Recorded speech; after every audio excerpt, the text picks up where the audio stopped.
Hi, I'm Paul. I'll be demonstrating a variation of the FliteTests FT Delta design. I've made some changes to it. Here it is. The first is they have a KF step in their design where the foam board is just folded over flat and then it just cuts off abruptly. Instead, I took a rib and hot glued it underneath. This is similar to how the FT Bloody Wonder is designed, except in that design they have two of these stacked up, so I have half that amount. And I folded over to get a more traditional airfoil design. I did make a mistake when I was folding this wing over. I cut it ahead of time, contrary to the suggestion that they put in their video, and I ended up cutting this back too far. I thought that it wouldn't really affect the design, so I just kept it.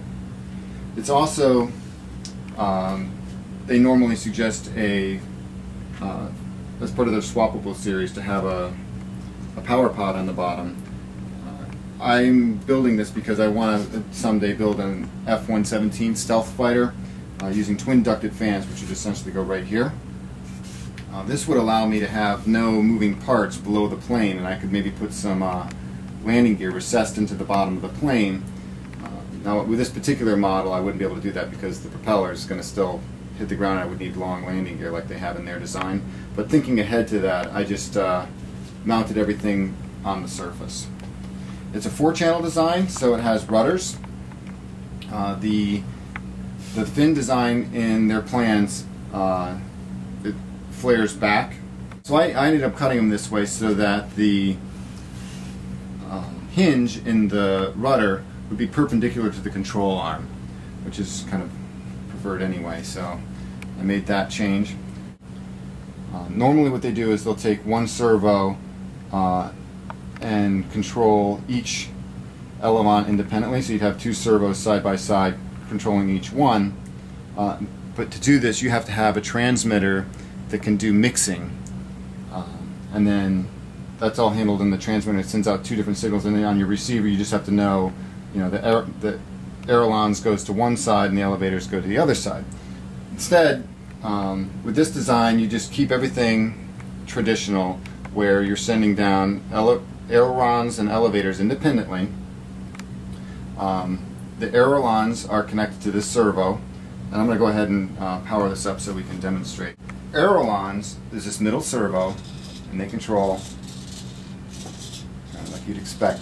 The difference is in the elevator. Rather than the elevator connecting the control surfaces directly, it actually actuates the aileron servo on its own axis. So by pushing the aileron servo up and down, you actually get elevator control. This servo has two little tubes connected onto the side. I just hot glued them onto some wires for rails, and it just slides along on that little bearing. So in this way you get two channels of control built into the same system there.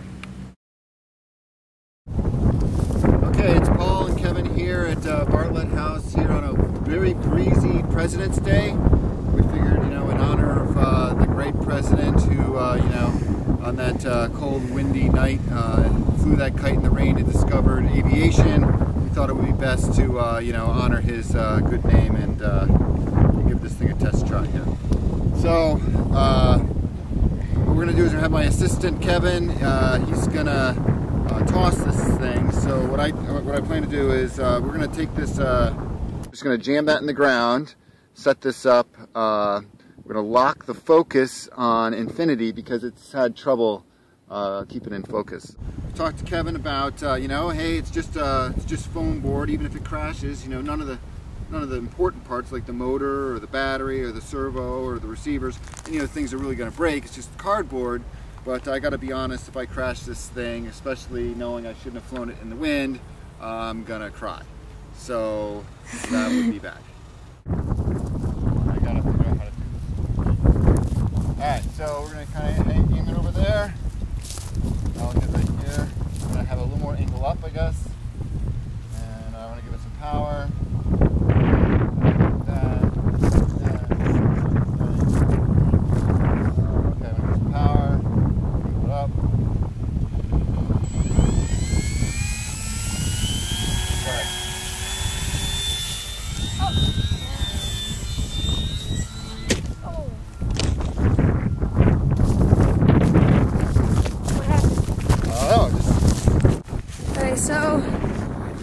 brought it up and it... Yeah, I broke the motor mount. It crashed. Everything's fine except for the, lost an aileron. Passenger aileron. Okay. Alright, well maybe that was the wind, or maybe it was just the thing doesn't fly. No?